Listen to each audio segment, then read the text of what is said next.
Páscoa dos judeus, e Jesus subiu a Jerusalém.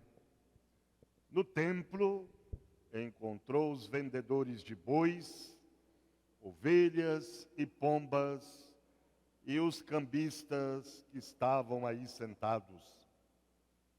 Fez então um chicote de cordas e expulsou todos do templo, junto com as ovelhas e os bois.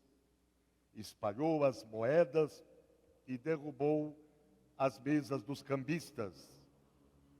E disse aos que vendiam pombas: tirai isto daqui, não façais da casa de meu pai uma casa de comércio.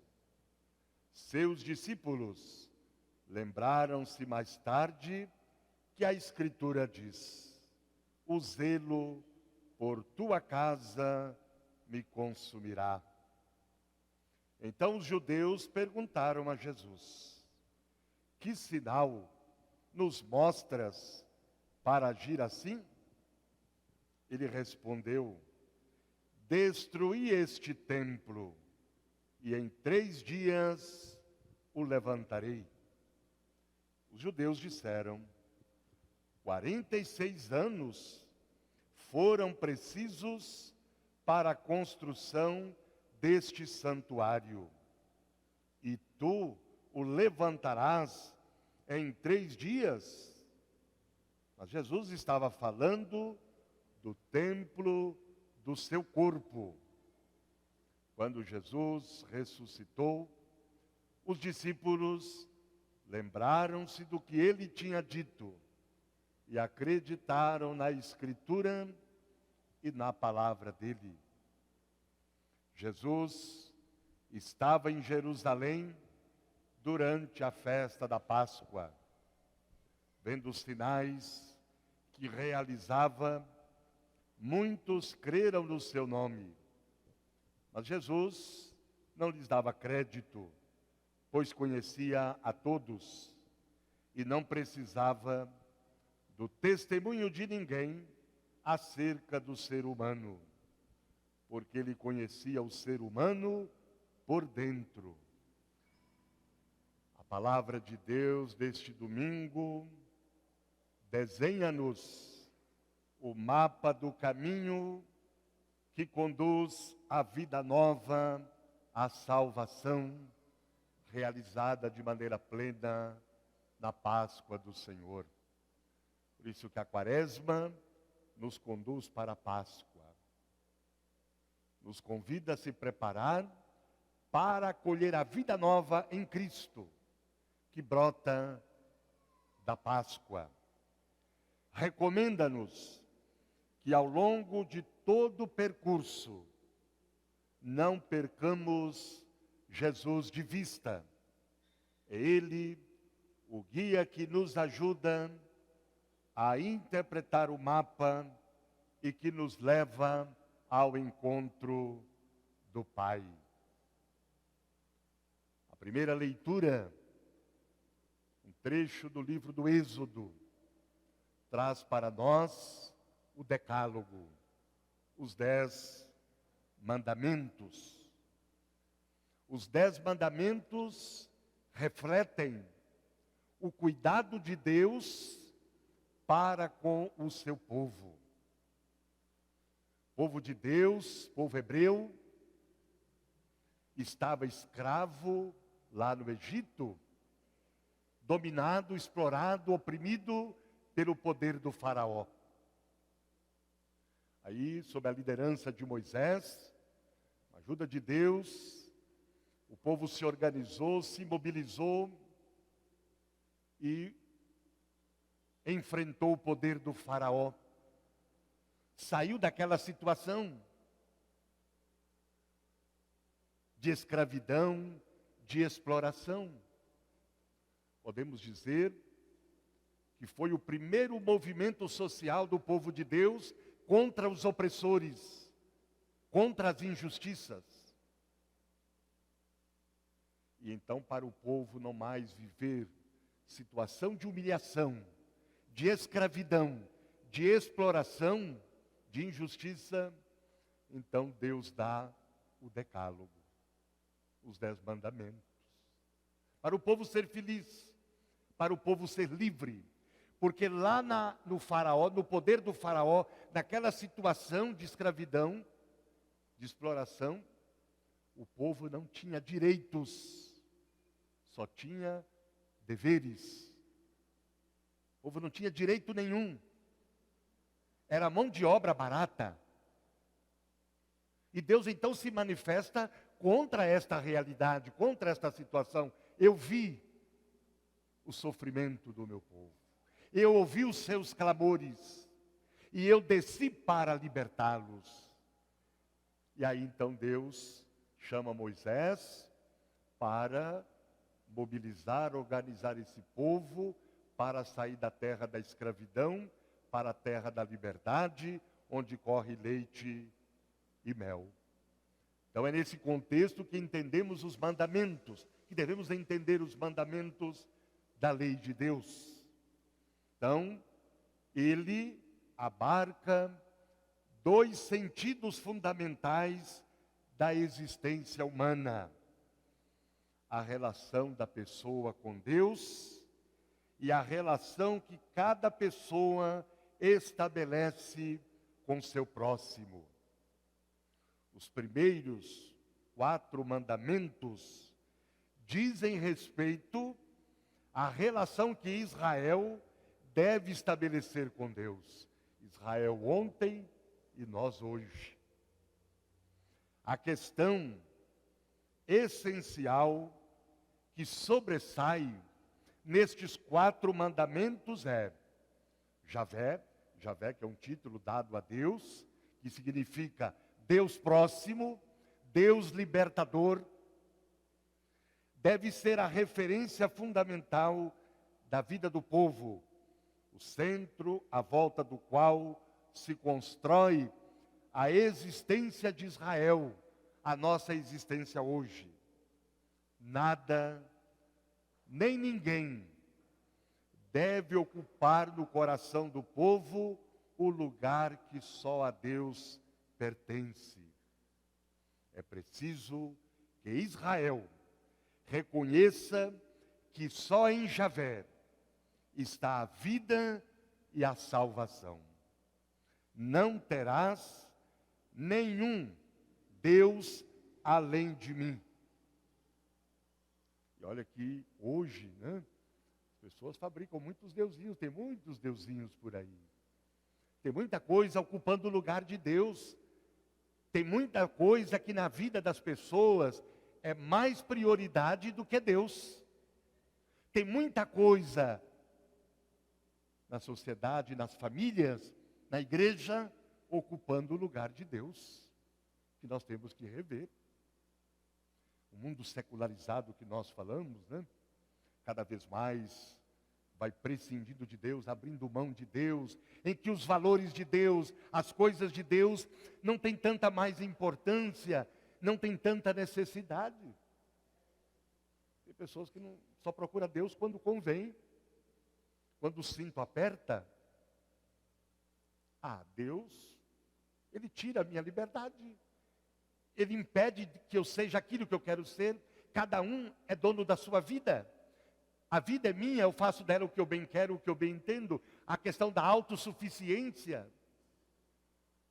Para mim basta eu. É eu e eu. É isso. Então as coisas de Deus se tornaram relativas, passageiras. E as coisas, os deusinhos que nós vamos criando, o Deus do ter, do prazer, do consumismo, nossos interesses pessoais, nosso comodismo, vão se tornando algo absoluto. Eu não posso viver sem. Então, os 4 primeiros mandamentos nos convidam a refletir isso. Que nada pode ocupar o lugar de Deus na nossa vida. Sem Deus não existe presente, sem Deus não existe futuro. Sem Deus morreremos todos na beira da praia.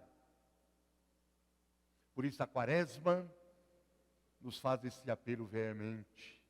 É preciso voltar-se para Deus, acolhendo a sua palavra, acolhendo o seu projeto, vivendo a sua lei, os seus mandamentos. Então é muito importante. Veja, por exemplo, na relação com Deus se fala do sábado, o dia do descanso, o dia de agradecer a Deus.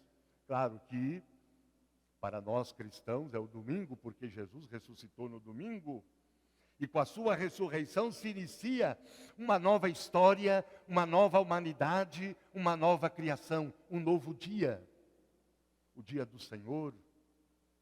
Por isso, e quantos cristãos católicos que já não veem mais sentido cristão no domingo, que abrem mão do domingo em favor de seus interesses pessoais. O domingo para muitos é tudo, mas não é o dia do Senhor. É a realidade do mundo secularizado, da pós-modernidade, da cultura contemporânea, e que nós precisamos resgatar isso. Precisamos resgatar o sentido cristão do domingo, como o dia do encontro com o Senhor ressuscitado, a nossa Páscoa semanal. Porque sem esse encontro com o Senhor ressuscitado no domingo, sem a comunidade, nós não experimentamos os frutos da vida nova da Páscoa. Nada justifica a gente deixar de vir na missa do domingo, gente. A não ser a doença. E porque também vivemos numa sociedade do ter, em que o econômico prevalece, então as pessoas são obrigadas a trabalhar, aí é outra coisa. Mas fora isso, não existem desculpas. E por que para as coisas de Deus, nós sempre arrumamos desculpas e justificativas? Por quê? Às vezes para as nossas coisas, para nossos interesses pessoais, a gente vira o mundo, a gente dá jeito para tudo, a gente arranja tudo. E por que para as coisas de Deus nós temos desculpas, nós temos justificativas? Então os primeiros 4 mandamentos nos convidam a fazer esta reflexão. Precisamos pensar nisso. Que valor que eu estou dando para aquilo que é de Deus, para as coisas de Deus? E repito, sem Deus não tem presente. Sem Deus não tem futuro. Sem Deus morreremos todos, todas na beira da praia. Os outros 6 mandamentos dizem respeito às relações comunitárias, às relações sociais. Aqui nós podemos ver bem o tema da campanha da fraternidade, amizade social. Esses 6 mandamentos procuram inculcar o respeito absoluto pelo próximo, pela pessoa humana, a sua vida, os seus direitos na comunidade, na sociedade. São a magna carta da liberdade, da justiça, do respeito pela pessoa e pela sua dignidade. Exigem respeito pelos bens básicos que asseguram ao irmão, à irmã, a sua subsistência, e procuram evitar que o coração dos membros da comunidade do povo de Deus seja dominado pela cobiça e pelos instintos egoístas. Deus não quer que nós simplesmente decoramos os 10 mandamentos. Não basta eu saber de cor os 10 mandamentos. Deus quer que a sua lei esteja gravada ou cravada no nosso coração. Deus quer que as relações sociais as relações comunitárias, familiares, sejam pautadas pelos 10 mandamentos. Aí está então a amizade, que constrói a amizade social, que a campanha da fraternidade nos propõe alargar os nossos círculos, os nossos espaços, ou como diz o profeta Isaías, alargar a nossa tenda e construir pontes, viver uma vida de fraternidade. É isso que a lei de Deus nos propõe. É isso que a lei de Deus quer que vivamos. E não basta eu simplesmente pegar a letra da lei, né? Mas é preciso entender o espírito dos mandamentos, o espírito de cada mandamento, o sentido de cada mandamento, a profundidade. Não podemos ser superficiais na acolhida, na vivência dos mandamentos. É preciso ir na raiz. Então, por exemplo, né?